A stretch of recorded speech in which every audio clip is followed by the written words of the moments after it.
Assalamualaikum warahmatullahi wabarakatuh. Allahumma sholli ala Muhammad wa ala ali Muhammad. Mirsa Hilafah News yang dirahmati Allah, alhamdulillah kita berjumpa kembali dengan program kesayangan kita, yakni Kabar Petang. Kita akan membahas tema-tema terkini dengan narasumber yang terpercaya, tentunya dari sudut pandang Islam. Inilah Kabar Petang selengkapnya.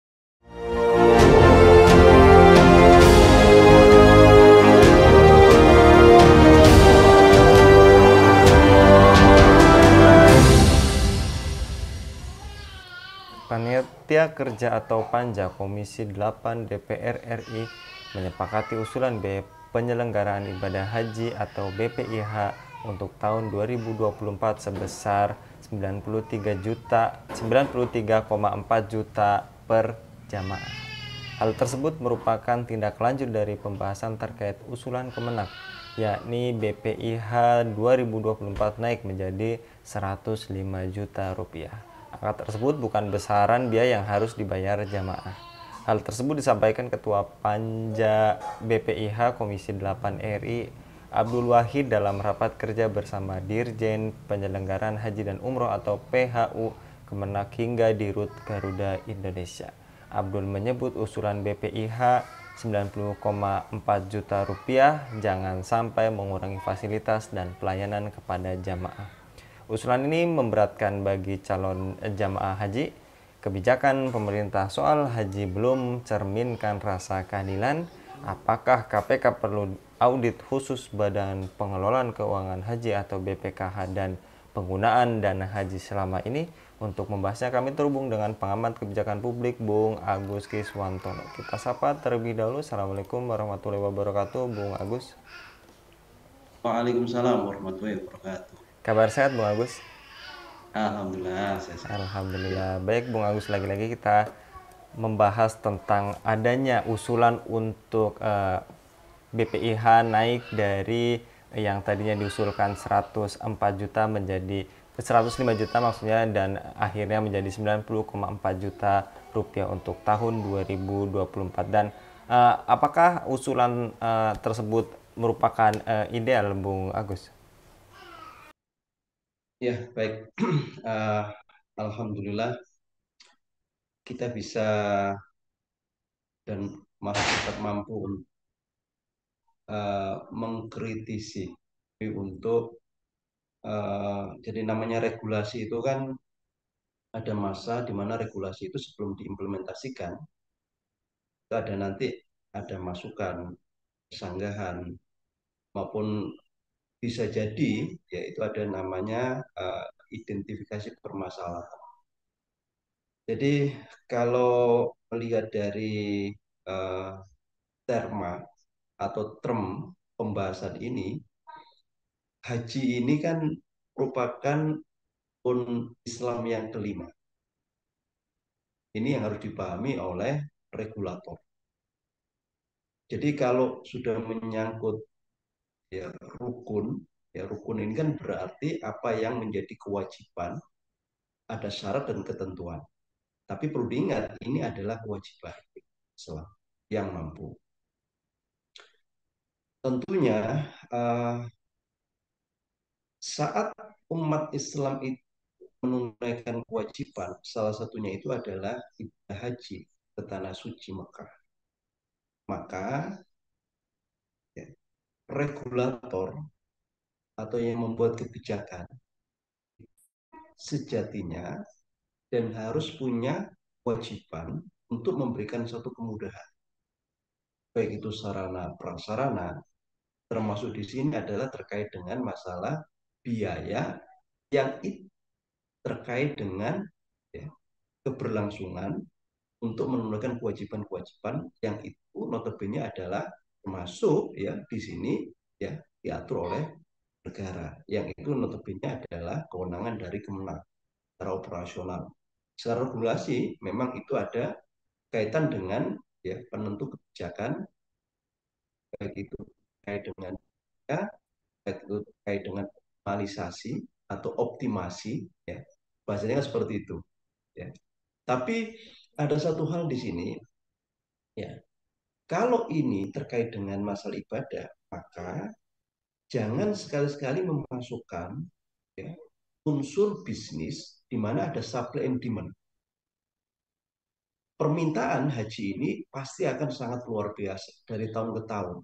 Karena apa? Karena terkait dengan kuota pasar pada saat terjadi ibadah haji tiap tahun. Kalau terkait dengan kuota, maka ini kan berarti ada kebijakan sifatnya itu internasional. Ya. Kalau terkait dengan kebijakan internasional, maka intervensi itu akan lebih sulit. Ya. Beda lagi dengan kebijakan nasional. Ya, kebijakan nasional ini harusnya negara mampu sebagai satu bridging untuk memudahkan, memberikan kemurahan terkait dengan apa yang menjadi ya tertunaikannya ibadah haji oleh para jamaah haji. Salah satunya itu adalah yang sangat dikritisi tiap kali jelang ibadah haji terjadi peningkatan bukan murah. Jadi kalau ibadah haji itu secara komponen biaya itu sebenarnya kan fix atau suatu hal yang memang bisa dilakukan forecasting atau peramalan atau proyeksi terkait dengan unsur-unsur utama yang menjadi terselenggaranya jemaah haji secara bagus. Salah satunya itu adalah masalah biaya. Ya. Jadi kalau masalah biaya ini ada satu titik celah di mana ada biaya itu dibagi dengan dua unsur. Unsur yang pertama itu adalah unsur pada saat terjadi kos atau biaya penyelenggaraan terkait dengan traveling atau pesawat ya, dan terkait dengan living cost terkait dengan biaya hidup saat di Mekah maupun di Madinah.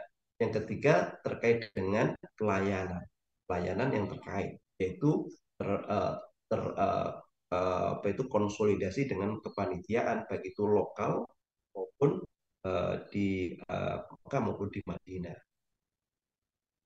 Satu hal yang cukup signifikan ini adalah bahwa biaya haji itu ada dua komponen. Komponen yang pertama itu adalah terkait dengan aktual ya, penyelenggaraan biaya haji. Komponen yang kedua adalah terkait dengan financial engineering. Ya, financial engineering itu kan berarti biaya haji itu akan ya diberlakukan layaknya ya orang yang punya kemampuan untuk melakukan investasi yang dikelola oleh yang namanya itu BPKH, yaitu Badan Pengelola Keuangan Haji. Jadi ini adalah catatan yang sangat tidak masuk akal. Bagaimana ibadah haji itu yang harusnya niat kita ibadah, niat kita ini kan bukan bisnis, ya. Berarti negara itu tidak bisa membedakan antara ibadah sama bisnis. Sehingga pengelolaan keuangan itu seakan-akan ya supply and demand, jadi keinginan ya jamaah yang sangat luar biasa untuk ibadah yang tiap tahun itu semakin bertambah karena tidak mampu menyerap secara total ya. Sehingga di sini antara permintaan kemudian dengan kuotanya, permintaan terus dibuka pendaftaran, otomatis kan uang jamaah haji itu akan mengendon ya yang notabene itu dikelola sama BPKH ya, Badan Pengelola Keuangan Haji, kan gitu. Jadi kalau sudah mengelola keuangan berarti ini kan unsurnya profit bukan lagi ibadah, profit oriented, meskipun nanti ya embel-embelnya ya bahwa profitnya itu juga untuk ya mensupport, mendukung biaya penyelenggaraan haji. Apa bedanya uh, jadi uh, penyelenggara negara dengan event organizer itu? Kalau memang penyelenggara itu sebagai event organizer, mending di open sekalian. Mana yang murah, mana yang paling bagus, biar berkompetisi, bukan diberikan kepada otoritatif depan. Karena kalau sudah otoritatif, itu lebih cenderung kepada kesewenangan, meskipun ya secara stempelisasi harga itu lewat Komisi 8. Tapi kalau sudah ada unsur pengelolaan keuangan haji yang notabene itu saya daftar haji, tapi sekian puluh tahun lagi, ya, itu baru bisa ya melakukan haji. Berapa puluh tahun pengelolaan keuangan ini Ya. Makanya memang harusnya baik itu KPK, ya, baik itu BPK melakukan ya legal audit terkait dengan pengelolaan keuangan haji. Karena notabene namanya haji ini ibadah, nggak ada unsur profit. Tapi sementara penyelenggara negara itu menerapkan pengelolaan keuangan haji itu dengan unsur bisnis. Ya. Jadi satu itu nilai nilainya ibadah, satunya nilainya bisnis. Kalau bisnis itu kan berarti ada untung dan rugi. Kalau untung rugi itu harusnya negara sebagai pengelola yang itu notabene itu punya kewenangan, itu harusnya keuangan-keuangan negara tidak dibebankan kepada jamaah haji secara ya dua pilar tadi itu. Pilar yang pertama adalah aktual, pilar yang kedua adalah ya melakukan pengelolaan keuangan haji. Sehingga sebetulnya ya nilai itu kan karena ada penambahan, karena ada unsur ya pengelolaan keuangan ya haji itu, sehingga jatuhnya jatuhnya itu menjadi 9 ya something uh, juta rupiah. Nah, demikian Bang. Ya. Baik, Bung Agus, dan kemudian apakah kebijakan yang akan dilakukan pemerintah ini sudah mencerminkan rasa keadilan, Bung Agus? Ya, kalau haji ini beririsan dengan bisnis tidak ada rasa keadilan. Ini yang garis bawahnya itu. Kenapa kenapa negara yang uh, punya kewenangan, kekuasaan, ya masih membebankan, ya yang itu ya ada rasa di mana ibadah haji yang itu notabene menjadi kewajiban itu sudah bercampur dengan pengelolaan keuangan haji. Harusnya kalau memang negara mau mengelola keuangan, ambil saja dari APBN. Jangan dibebankan kepada para jamaah haji. Kan regulasi yang punya negara. Ya, yang notabene itu adalah Komisi 8. Keuangan dengan seluruh potensi yang sangat luar biasa yang ada di Indonesia ini, yang mengelola juga negara. Pasti ada ya orientasi ya namanya pengelolaan si seluruh Indonesia ini pasti ada orientasi di mana itu ada keuntungan yang dikelola negara. Kalau keuntungan yang dikelola negara itu harusnya biaya sumber dana itu adalah sumber dana dari negara. Jangan sampai justru masyarakat jamaah yang itu mau beribadah haji justru diberikan satu porsi untuk ya dananya itu untuk dikelola sama BPKH. Nah ini kan terjadi misorientasi. Ya. Ini penyelenggara negara atau event organizer, ya, event organizer (EO) yang itu punya kewenangan yang itu di bawah negara. Ya. Kalau ini sebagai penyelenggara negara, harusnya namanya penyelenggara, ya, pasti akan memikirkan para jamaah haji bagaimana ya keuangan yang dibebankan kepada jamaah haji karena jamaah haji ini bukan bisnis, jamaah haji ini ingin ibadah, maka harusnya ditekan atau diminimalkan sehingga tidak memberatkan. Karena semata-mata ini adalah ingin menunaikan perintah dari Allah Subhanahu wa taala ke Baitullah, bukan ke sana itu ya untuk reorientasi ibadah. Jadi kalau rasa keadilan negara ini seakan-akan ya membebani ya membebani jamaah. Padahal sebetulnya kalau nama syarat dan ketentuan ibadah haji itu adalah kemampuan keuangan. Kemampuan keuangan itu berarti dipisah antara kemampuan keuangan negara dan kemampuan keuangan para jamaah. Yang namanya para jamaah itu kan bisa dikalkulasi, bisa dibuat pola, ya. Yang ingin ibadah haji itu apakah orang yang mampu dalam tanda kutip ya, ya secara keuangan, apakah memang orang yang berusaha untuk mampu. Ya, berusaha untuk mampu itu berarti nabung, kumpulkan 1.000, 2.000 atau 1 juta, 2 juta. Ya. Apakah mayoritas orang yang pergi beribadah haji itu karena memang punya spare keuangan, deposit keuangan yang sangat besar, ataukah memang orang-orang yang memang dengan niat tulus ikhlas ya mengumpulkan 1 rupiah, 2 rupiah sampai sesuai dengan ya ketentuan yang kemarin kan 30 juta. Kalau terjadi kenaikan yang sangat luar biasa ini, berarti negara itu kan sebetulnya menghambat, bukan mempermudah untuk penunaian ibadah haji. Berarti ada ketimpangan di sini. Ya. Kalau keuangan negara itu dipakai untuk mengelola ibadah haji itu wajar. Tapi kalau keuangan ya, jamaah haji untuk ya, dikelola oleh negara, nah ini ada yang tidak pada tempatnya. Wong ini aja pas-pasan, ibadah haji itu semangat ya, motivasinya itu adalah motivasi yang dilandasi dengan nilai keimanan dan nilai ibadah kepada Allah Subhanahu wa taala karena itu ya tuntutan itu, tuntutan, ada cita-cita, ada satu motivasi yang itu ingin mereka kepada para jamaah itu.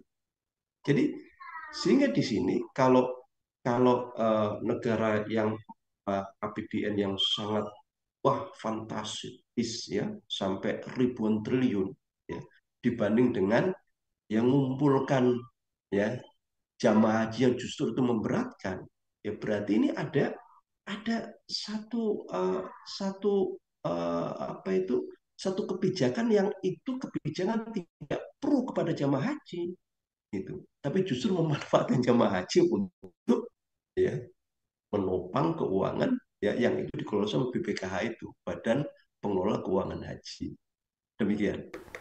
Ya. Baik, Bung Agus juga tadi Anda katakan perlu adanya audit terkait BPKH dan penggunaan dana ibadah haji. Apakah memang sangat urgent, Bung Agus? Ya, uh, jadi kalau haji itu ya haji itu layaknya jadi orang membayar ini kan pasti ikhlas ya tanpa ada keinginan untuk feedback itu atau kickback ya atau untuk berbalik pengelolaan keuangan itu kepada para jamaah. Tidak ada keinginan seperti itu. Makanya ini kan harus ada transparansi mana itu yang kewajiban jamaah haji maksudnya, mana itu yang kewajiban negara. Ingat ya, pada saat orang setor dan haji tahun ini itu harus sabar untuk ya menanti antrian dan itu bukan setahun 2 tahun ya bukan setahun 2 tahun tapi itu bisa sampai puluhan tahun ya bagaimana ya dana yang sudah disetor jamaah haji tahun ini 20 tahun lagi baru berangkat selang 20 tahun ya pengelolaan keuangannya ini bagaimana gitu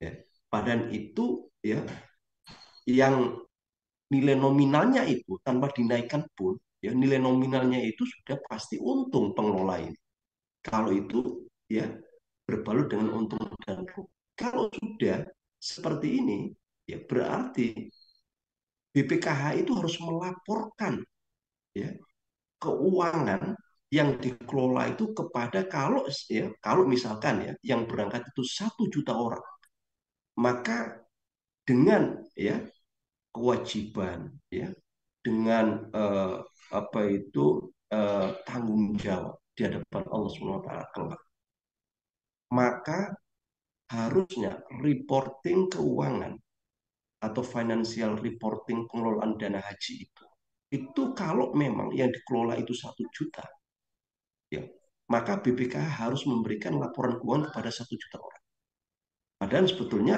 antrian ini 10 juta lebih berarti ya BPKH itu harus memberikan laporan keuangan ya selama puluhan tahun kepada 10 juta orang lebih. Meskipun ya namanya juga lembaga negara ya selain kewajiban hablum minannas ya juga kewajiban hablum minallah bagi pengelola ya keuangan haji itu, yang itu otoritatif dari negara, juga harus diawasi ya, kemudian uh, monitoring, kemudian controlling, kendali, ya, dikendalikan ya oleh lembaga yang itu punya otoritatif juga terkait dengan pengawasan pengelolaan keuangan ibadah haji. Dan memang harus diaudit karena itu dana-dana umum ya. Beda lagi kalau itu dana negara, nggak perlu dilaporkan kepada 10 juta jamaah haji. Ya negara-negara saja kan itu. Ya KPK, kemudian BPK, atau lembaga-lembaga terkait, ya laporkan aja ke mereka. Nggak apa-apa. Tapi dana pengelolaan ini kan dana umat. Ya. Yang notabene itu ya, sambil menabung, ya kemudian setelah nilai tertentu baru bisa mendaftar untuk dapat kursi haji, tapi itu pun ya tunggu puluhan tahun ya. Berarti apa? Pengelolaan ini kan dananya umat, dananya jamaah haji. Maka kewajiban mereka itu adalah bukan hanya sekedar diaudit oleh BPK, tapi juga diaudit oleh para jamaah haji. Sehingga laporannya itu bukan ke BPK atau ke KPK, tapi laporannya juga kepada para jamaah haji. Kalau jamaah haji tidak ikhlas, maka dosanya itu luar biasa. Ya, karena apa? Mengelola ya, keuangan yang bukan haknya, kemudian dimiliki oleh ya penyaluran, kemudian pendistribusian keuangan itu bukan pada tempatnya dan tidak ada persetujuan kepada para jamaah haji. Demikian. Baik, Bung Agus, dan terakhir, apakah pemerintah tidak mampu memberikan perlindungan dan pelayanan terbaik dan mengubah komposisi biaya yang harus ditanggung jamaah dalam porsi yang drastis harus ditolak? Ya, ini cukup pusingnya cukup luar biasa. Uh, Contoh misalkan traveling untuk dari Jakarta ke Mekah, itu sebenarnya bisa dihitung, ya, bisa dihitung, ya, biaya traveling pesawat, apalagi itu sudah di-charter pesawatnya, harusnya kan lebih murah, kan gitu, karena kan sudah pasti, gitu. Sudah pasti konsumennya, ya. Jadi maskapai penerbangan juga pasti akan diuntungkan karena kan sudah pasti full ya untuk itu kapasitas penumpang ya, kan pasti bisa itu dihitung. Yang kedua terkait dengan masalah itu living cost, biaya makan, berapa sih makan itu. Jadi 33 juta kemarin aja itu sudah plus plus overheadnya aja itu sudah kacau balau itu. Sebetulnya kan nggak sampai segitu gitu. Itu per satu orang gitu. Nah, kalau sudah demikian gitu, itu mau di, di, dinaikkan lagi. Ini jadi apa yang menyebabkan kebijakan itu justru tidak pro kepada ibadah? Ya, kalau kebijakan itu pro kepada ibadah itu kan harusnya ya dihitung seminimal mungkin, pelayanannya semaksimal mungkin kan dikelola negara. Biayanya itu seminimal mungkin, pelayanannya itu semaksimal mungkin. Karena penyelenggara ibadah haji ini full semua menjadi kewenangan negara. Gitu. Kalau kalau biaya seminimal mungkin, kemudian pelayanan semaksimal mungkin, berarti negara ini juga berkontribusi ya untuk memberikan satu ya kenyamanan dalam melayani ibadah haji kepada para jamaah. Nah, dengan demikian, mohon maaf tadi seperti pertanyaan itu dan terakhir gimana? Dan apakah memang harus ditolak terkait kenaikan biaya ini, Bung Agus?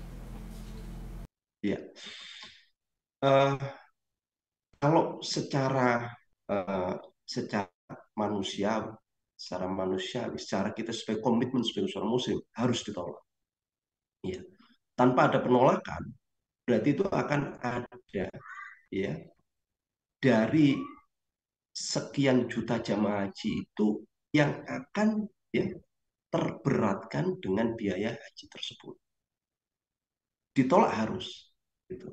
Kenapa demikian? Ya, karena sangat memberatkan gitu ya. Transparansinya mana? Kalau terjadi kenaikan misalkan itu kan 55,3% terkait dengan biaya biaya operasional. 4,7% itu kan pengelolaan keuangannya. Jadi biaya 93 juta itu 53%, ya 55,3% itu adalah biaya operasional. Tapi 44,7% itu adalah biaya pengelolaan keuangan. Jadi itu split, ya biaya itu di-split. Separuh itu untuk memang aktual, separuh ini dalam term, ya dalam pengelolaan keuangan. Jadi separuh itu sebetulnya layaknya perbankan nih, dan ini yang harus ditolak itu. Kalau memang aktual, ya biaya mulai dari traveling, kemudian biaya di sana, biaya penyelenggaraan, ya ini masih manusiawi lah. Nah itu, meskipun negara itu kan kas keuangannya sangat luar biasa, masa ibadah untuk 1 juta orang aja tidak mampu, kan itu kan memalukan, ya memalukan sekali dengan negeri yang mayoritas Muslim. Allah memberikan ya kekayaan di negeri Indonesia itu sangat luar biasa. Ya, kenapa ditolak? Yang kedua, ya haji ini bukan bisnis. Haji ini adalah ibadah. Ya. Harusnya yang 44,7% itu harus tidak ada. Ya. Karena haji ini bukan bisnis. Ya.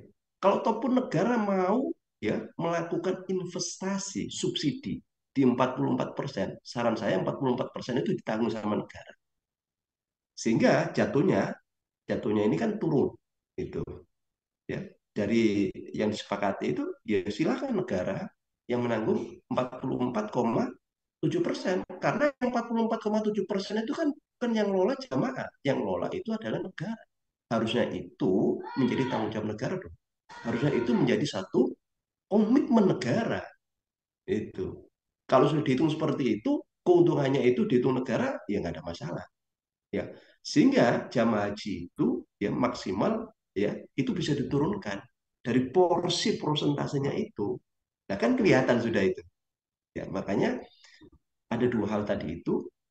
Ya, yang kedua itu adalah ya 44,7% itu ditiadakan ataukah diambil alih oleh negara, negara yang memasukkan investasi dana di 44,7%, atau komitmen negara itu yang menurunkan yang pertama tadi, menurunkan biaya, memaksimalkan ya layanan, sehingga negara itu hadir, ya bukan negara itu berbisnis di penyelenggaraan ibadah haji.